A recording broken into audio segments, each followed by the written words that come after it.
नमस्कार, छत्तीसगढ़ के खास बुलेटिन में आप सभी का स्वागत है। मैं हूं रेनू बाला आपके साथ। तो चलिए शुरुआत करते हैं छत्तीसगढ़ की कुछ खास खबरों से।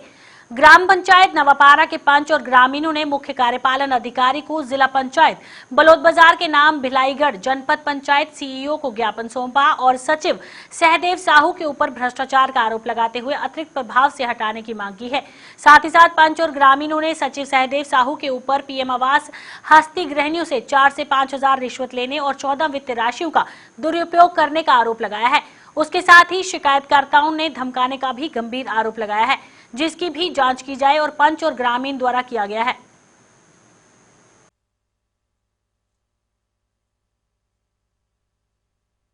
ग्राम पंचायत नवापारा से आए हैं।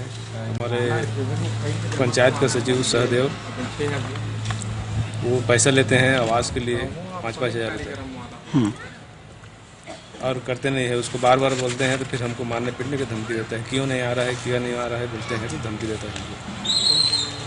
बस इतना ही। 14 वित्त राशि का भी क्या करते हैं? 14 वित्त राशि का 14 वित्त राशि का क्या करते हैं? मैं बोला पता नहीं क्या करते हैं, हमको थोड़ी पता है। उसको दे देते हैं हम, क्या करते हैं क्या नहीं करते हमको थोड़ी पता है। नवापारा ग्राम पंचायत से वहाँ जनपद पंचायत आए हैं सचिव का शिकायत लेकर। और सचिव हुआ यहाँ 15 साल वहाँ पदस्थ है।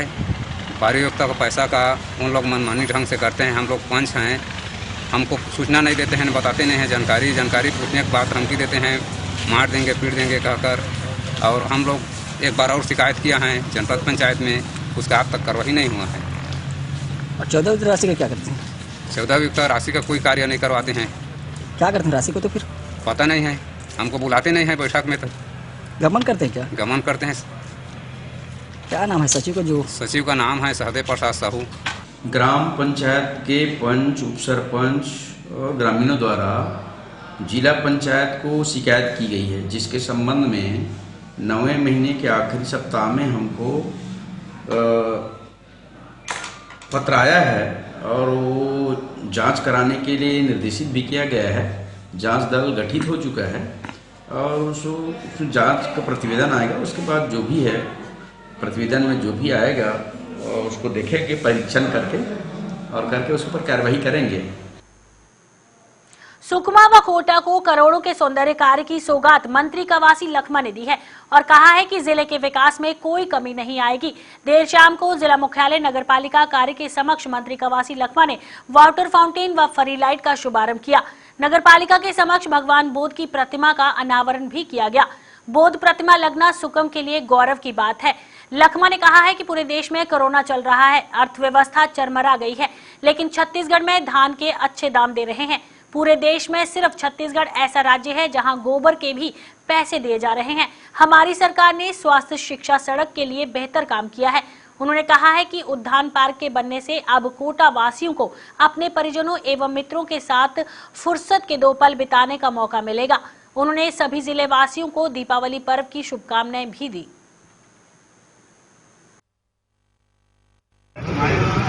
सुकमा जिला में कोंटा में मेरा विधानसभा क्षेत्र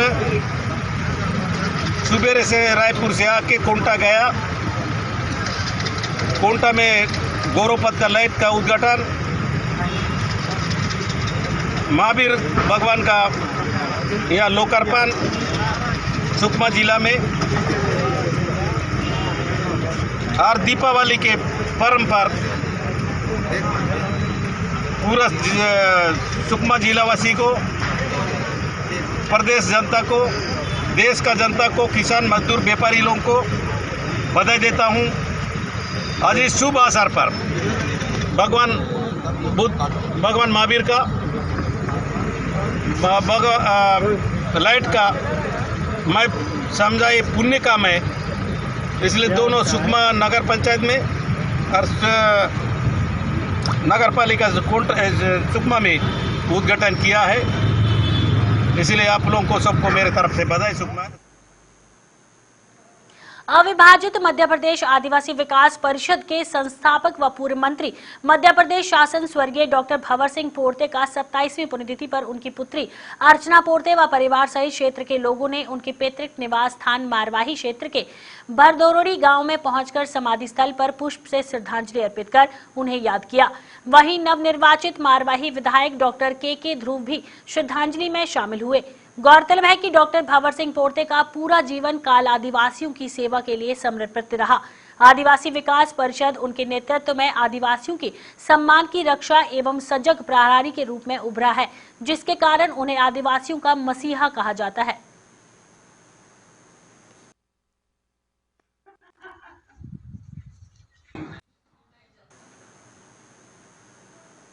पश्चिम विधानसभा के सबसे महत्वपूर्ण वार्ड पार्षद दीनदयाल उपाध्याय नगर के हृदय स्थल में वर्षों से लंबित हेल्थ एंड वेलनेस सेंटर का शुभारंभ किया गया। आखिरकार विधायक विकास उपाध्याय ने आज वार्ड के काफी संख्या में उपस्थित जन समुदाय के बीच विविधित कर जनता को एक बड़ी सौगात दी है। ये सेंटर विदित 11 वर्षों से आरंभ होने का इंतजार कर रहा था। लगभग आधा एकड़ के परिसर में फैले इस सेंटर के शुरू होने से वार्ड के लोगों को प्रारंभिक जांच या सामान्य बीमारियों के इलाज के लिए दूर जाने की जरूरत नहीं पड़ेगी और न ही निजी क्लिनिक के भरोसे रहना पड़ेगा। विधायक विकास उपाध्याय ने इस मौके पर कहा है कि आज हर व्यक्ति को अपने स्वास्थ्य को लेकर सजग रहने की जरूरत है और स्वास्थ्य योजनाओं को लेकर किसी तरह की राजनीतिक से दूर रहना चाहिए। वार्डों में समग्र रूप से प्रयास कर हमें जनता को सुविधा देनी होगी। यही मानव सेवा है और यही मेरा प्रयास है।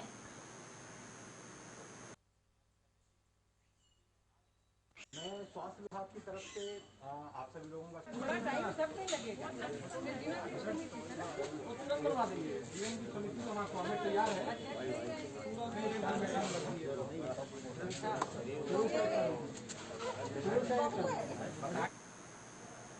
राजधानी रायपुर के कई इलाकों से आगजनी की खबरें सामने आ रही हैं। आगजनी की सूचना मिलते ही मौके पर पहुंची दमकल टीम आग पर काबू पा लिया गया। रामनगरी जयंती भवन करम चौक के पास एक साइकिल दुकान में आग लग गई। बताया जा रहा है कि दुकानदार अवैध तरीके से पेट्रोल बेचता था और दुकान में पेट्रोल रखा हुआ था। इसी के चलते दुकान में आग लग गई और पुलिस मौके की जांच कर रही है।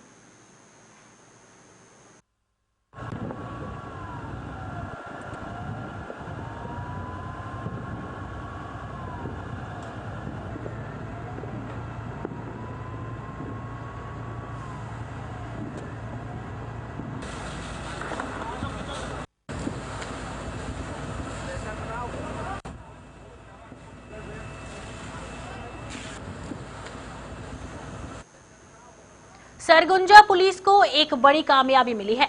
पुलिस को मुखबिर की सूचना के आधार पर अवैध शराब की तस्करी की जा रही है, जिस पर पुलिस ने सरगुजा जिले कारजी के पास घेराबंदी कर मध्य प्रदेश से आ रही शराब से भरी वैन को रुकाकर देखा तो वैन में महंगे दामों से कई पेटियां शराब की मौजूद थी, जिसकी कीमत लगभग 7 से 8 लाख रुपए बताई जा रही है।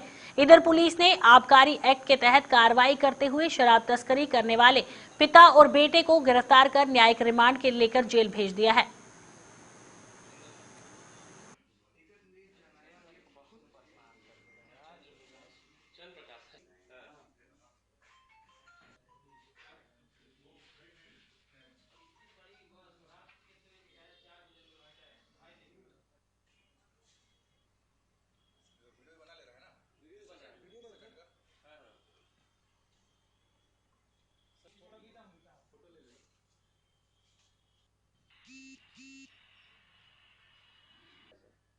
करजी के विनोद जायसवाल और सागर जायसवाल दोनों बाप बेटे हैं।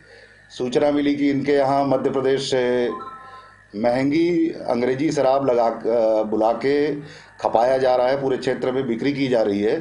तो सूचना पर हमारी टीम, जिसमें एडिशनल एसपी के नेतृत्व में और दरिमा थाने की टीम जाकर वहाँ कार्यवाही की, जिस पर लगभग 11 से 12 पेटी अंग्रेजी शराब पकड़ा गया है। और इसमें अलग अलग महंगे ब्रांड के शराब हैं, जैसे रेड लेबल है, ब्लैक लेबल है, वेट 69, ब्लेंडर स्प्राइट, कुछ बियर्स भी हैं। लगभग इनकी कीमत 7 से 8 लाख रुपये की है।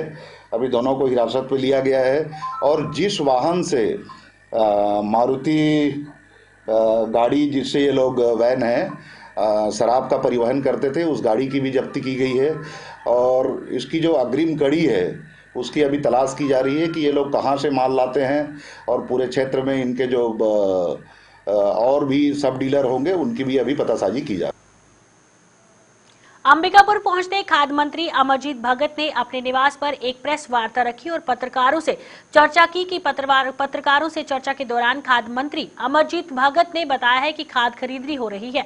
विलंब कोविड संक्रमण के कारण बारदाने के उत्पाद में कमी के साथ साथ ही भारत सरकार के जुट कमिश्नर के साथ सही समय पर बारदाना उपलब्ध नहीं होने के कारण धान खरीद में विलंब हुआ है, जिसे देखते हुए प्रदेश की सरकार ने पुराने बारदाने के धान खरीदने की शुरुआत करने की तैयारियां कर ली है। वहीं बसंतर और सरगुजा संभाग के लिए अलग से भर्ती बोर्ड बना है, जिसमें स्थानीय लोगों को प्राथमिकता दी जाएगी। पूरा देश और दुनिया जिस संदर्भ में आप सभी लोगों से चर्चा हुई, धान खरीदी 1 दिसंबर से करने की पूरी तैयारी है। बारदाना समय पर उपलब्ध भारत सरकार जुट कमिश्नर से नहीं होने के कारण विलंब थोड़ी सी गैप हुई है। कोविड के कारण जहां से बारदाना बनती थी वहां बारदाना इस बार उत्पादन नहीं हुआ है और जितनी हमको आवश्यकता थी उतना उपलब्ध नहीं हो पाया है। इसलिए हमने नीति में परिवर्तन करके पुराने बारदाने मिलर्स से बारदाने, पीडीएस से बारदाने लेकर के और जो गैप है उसको एचडीपी प्लास्टिक बारदाने से पूर्ति करके धान खरीदने की पूरी तैयारी है। यहाँ छत्तीसगढ़ में माननीय मुख्यमंत्री भूपेश बघेल जी ने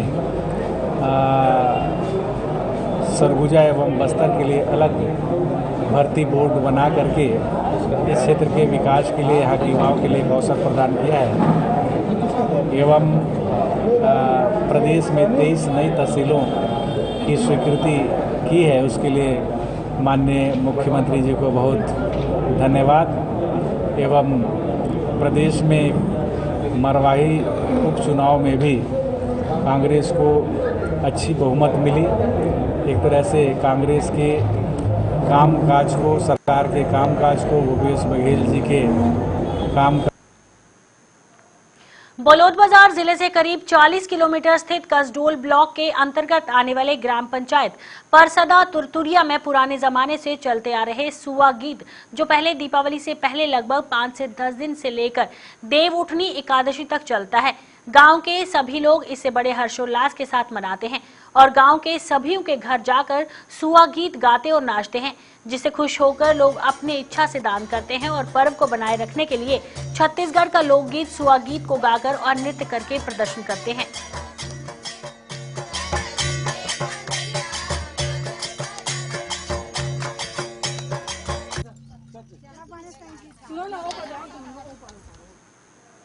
छत्तीसगढ़ के इस खास बुलेटिन में फिलहाल इतना ही। देश और दुनिया की तमाम खबरों के लिए बने रहिए JK 24/7 न्यूज के साथ।